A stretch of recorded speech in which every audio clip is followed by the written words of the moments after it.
Here you'll notice there is a drop-down selection for year. I did some testing with the year of 2024 already, but since we are in 2025, you'll notice here the first initial submission for the year, your estimated certificate of resources will be automatically selected. So you can select to create both your resource and appropriation certificate. For this purpose, we're just going to start with the resource certificate and then click create. And that will bring you to your certificate submission screen. Up here at the top, you'll notice that it does have, again, your taxing authority name. It's got the year you selected, and we selected the certificate of resource, and we are not doing the appropriation certificate right now. So a certificate you are creating is your resource certificate. Now, up here at the top, you can hover over any of these column headers, and they will help explain exactly what you're entering. So for example, it says ending cash balance. It tells you that we're looking for the cash balance at the end of the budget year, and that was 6/30/2025. Each one of these has a tooltip to help you understand exactly what we're looking for. So when you add your funds, you'll click this little plus button. So right now we're in the general fund section. You'll add that, you'll select a fund, and these are pre-populated. Again, when you get your first login, these will already be selected for you, so you won't have to add all of these every time that you go in. So right now, before I enter anything, I want to note that right here, you see this little trash can.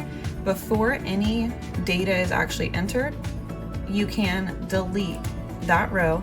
So in the case of if you accidentally add two of the same funds, you can just remove it. But I did want to note, once you add some data, you'll notice that little trash can goes away. So in order to remove it, you've got to just zero that out, and then you can remove the whole row. But let's say you've filled out your entire certificate, you're ready to go. You'll notice over here there is a warning section. This says exceeding funds.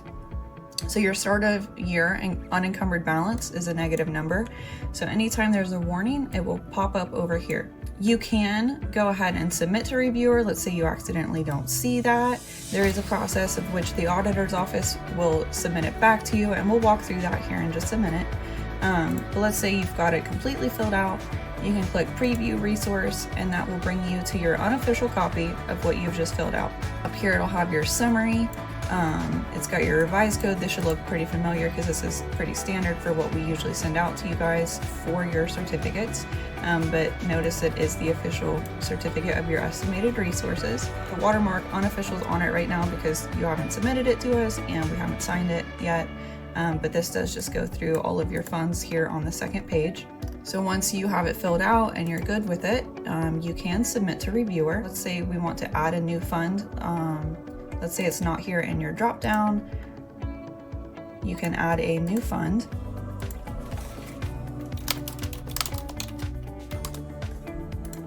And you can select, you can name your fund whatever the name of it is, and you can select which general category it goes in.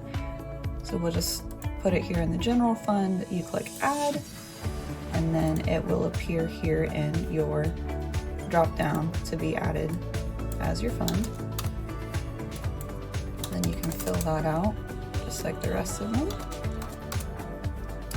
And here you'll notice that there is an add supporting documentation button.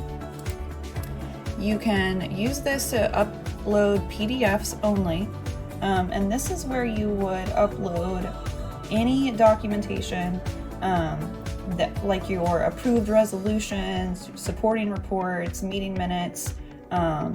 So you could add those kind of documents here in support of your budget when you are submitting this. Again, it is PDF only.